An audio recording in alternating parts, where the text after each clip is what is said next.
Hey, what's up YouTube? So today I wanted to make this video and talk about how you can increase your cardiovascular strength, cardio endurance.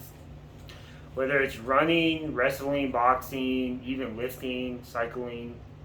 I think everyone hits a plateau at some point once you've been training for a while, and I want to talk about how you can get past that in 3 simple stages.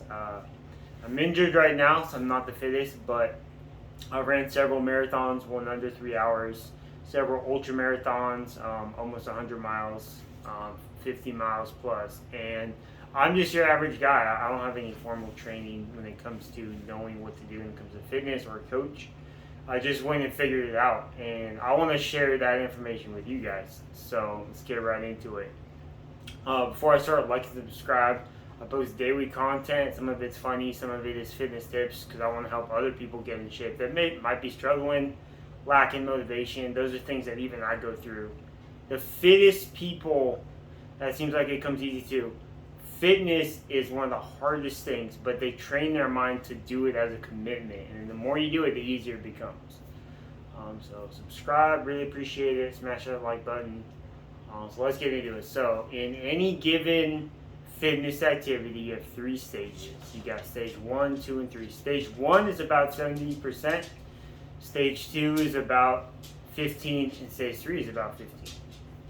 Now, stage 1 is going to be cardiovascular endurance and training. So longevity of training. So if you're trying to run a certain amount of distance, you got to put time in. So phase 1 is endurance, training, and time. The more time you put into something, the better you're going to become at it, whether you try to or not. So in this case, we're going to use running, for example. The more time you spend on your feet, the more cardiovascular endurance strength you're going to have because you've just done it for longer. The more time you spend on your feet, eventually your bone density and ligaments and all muscles are going to get used to that continual pressure, and you're not going to get fatigued as fast. So that's pretty much a given. That's 70% of any training you're trying to do. The other 15% is going to be pacing. Now, pacing mainly applies to running, but I will apply it to other forms of cardio. You could also describe it as maintaining a certain threshold and not going over that, or maintaining a certain heart rate. To use running, for example, once you've kind of put in enough time on your feet, pacing comes into play. Now, this is going to be having strategic workouts, whatever they may be, where you are not exceeding a certain pace, and you're going to maintain a certain activity for a certain amount of time. And you're going to do that by not exceeding a certain amount of pace. And so if you're trying to run for 2 hours straight, you need to run a couple minutes, probably maybe a minute, 2 minutes slower than your average pace to maintain that. And that's the goal. I don't care if it's boxing, wrestling, swimming. You need to slow down to a maintainable speed where you can maintain it for your goal length. And so that also comes into play with the time on your feet. The more time you spend doing it, the more benefit you're going to get. The way you can build up your time doing a certain activity that may be hard for you is to go slower, pace yourself. Now, over time, this will become easier. Way too often I see people just getting into fitness, jumping right into a workout. They're spiking their heart rate within the first 5 minutes, sometimes even less than that. And then by the time 10, 15 minutes rolls around, they are gassed. They're done. And this can be easily avoided with some practice. You got to treat your body like an old car, and you got to turn it on. You got to wait for that oil to get throughout the whole engine before you push it hard. Same thing with your body. You need to slowly increase your heart rate so you're not in a bunch of pain by the time you're close to the red line. And if you do this, you're going to be able to go a lot further. And the guys that win races, contestants that win races at Olympic distances, are the ones that understand this very well. And so second stage is pacing. So we went over the first 70%, first stage. That's going to be time on your feet, time spent doing the activity. Number 2 is pacing. Number 3 is going to be form.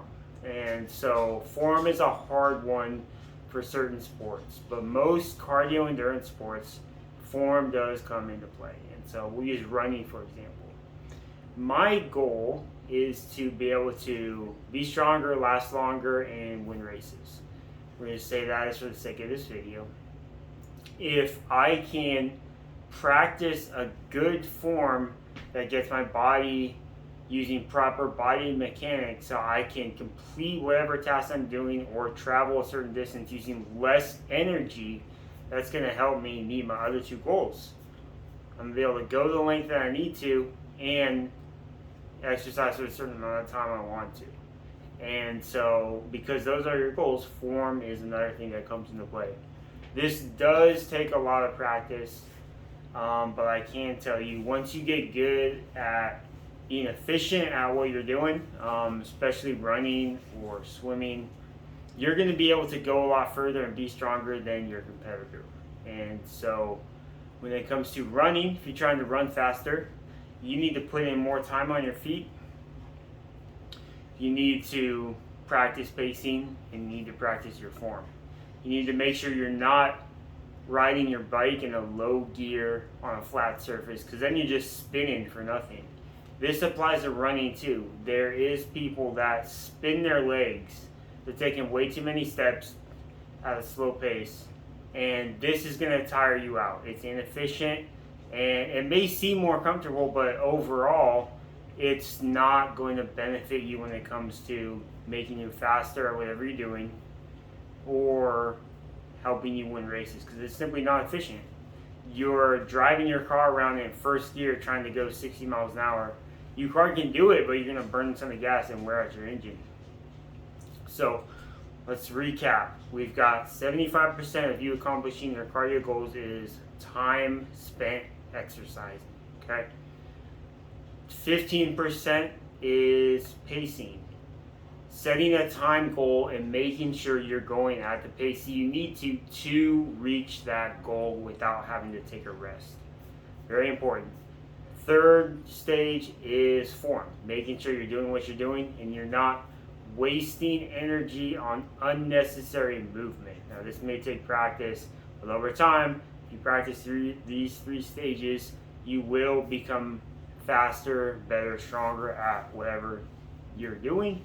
Stay tuned for more. I do have a course coming out, also another video coming out talking about how you can run your fastest marathon using 3 stages as well. I've done it before. It's a proven system that works.